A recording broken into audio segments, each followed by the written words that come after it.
Hello అండి, welcome to cook with వసంత. ఈరోజు మన వీడియోలో కేవలం 10 నిమిషాల్లో నూరూరించే ఇన్స్టాంట్ పుదీనా పచ్చడి ఎలా చేయాలో చూసేద్దాం. వేడివేడి అన్నంలోకి కొద్దిగా నెయ్యి వేసుకొని ఈ పచ్చడి తింటే అద్భుతంగా ఉంటుంది. ఈ పచ్చడి ఇడ్లీకి, దోశకి, రైస్లో కూడా పర్ఫెక్ట్ కాంబినేషన్. ఇంకెందుకు లేటు, మన ప్రాసెస్లోకి వెళ్ళిపోదాం. ముందుగా స్టవ్ ఆన్ చేసి కడాయి పెట్టుకొని అందులోకి 2 స్పూన్స్ ఆయిల్ని వేసుకోవాలి. ఇప్పుడు ఆయిల్ని హీట్ అవ్వనిద్దాం.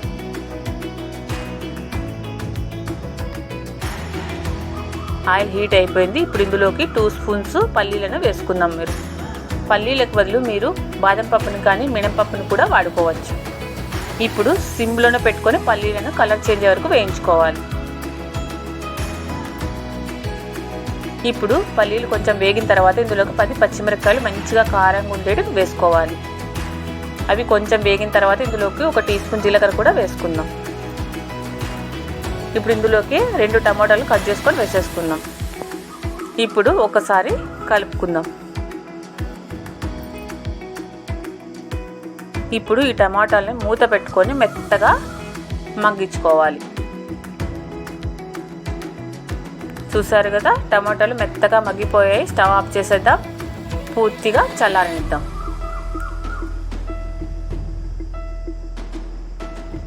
ఇప్పుడు మనం ఒక మిక్సీ జార్ తీసుకొని అందులోకి ముందుగానే వేయించి పెట్టుకున్నవన్నీ వేసేసుకుందాం.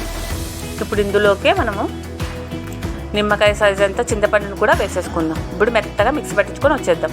ఇప్పుడు అదే కడాయిలోనే 2 స్పూన్స్ ఆయిల్ వేసుకోవాలి. ఇప్పుడు ఆయిల్ హీట్ అయిన తర్వాత ఇందులోకి 1 టీ స్పూను ధనియాలు కూడా వేసుకోవాలి. ఈ ధనియాలను కొంచెం కలర్ చేంజ్ అయ్యే వరకు వేగనిద్దాం.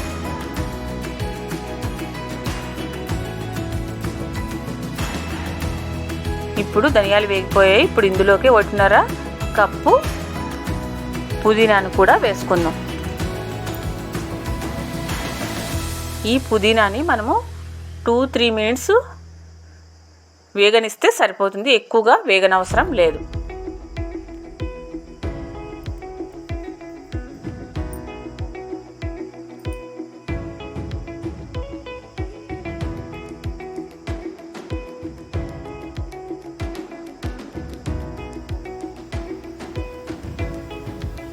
చూసారు కదా, పుదీనా కూడా వేగిపోయింది. ఇప్పుడు ముందుగానే మిక్సీ పట్టి పెట్టుకున్న దాంట్లోకి ఇప్పుడు పుదీనాను కూడా వేసేసుకుందాం. ఇప్పుడు ఇందులోకి 1 టీ స్పూను సాల్ట్ కూడా వేసుకోవాలి. ఆ క్లిప్పు మిస్ అయింది, మీరు యాడ్ చేసుకోండి. ఇప్పుడు మెత్తగా మిక్సీ పెట్టించుకొని వచ్చేద్దాం. ఇప్పుడు స్టవ్ ఆన్ చేసి కడాయి పెట్టుకొని అందులోకి 2 స్పూన్లు ఆయిల్ని వేసుకుందాం. పోపు పెట్టేసుకుందాం చట్నీకి.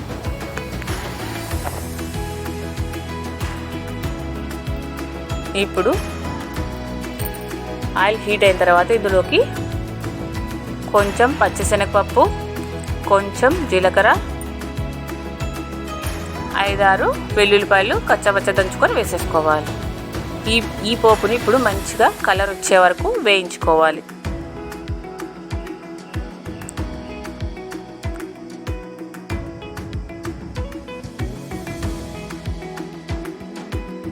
చూసారు కదా, పోపు మంచిగా వేగిపోయింది. ఇప్పుడు ఇందులోకి మనం ముందుగానే మిక్సీ పట్టించి పెట్టుకున్న పుదీనా చట్నీని వేసేసుకుందాం.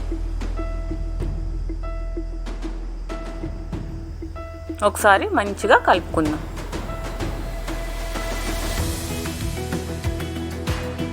చూసారు కదా, పుదీనా పచ్చడి తయారైపోయింది. మీకు ఎలా కుదిరిందో నాకు కామెంట్ చేయండి, షేర్ చేయండి, సబ్స్క్రైబ్ చేయడం మర్చిపోకండి. Okay, bye bye.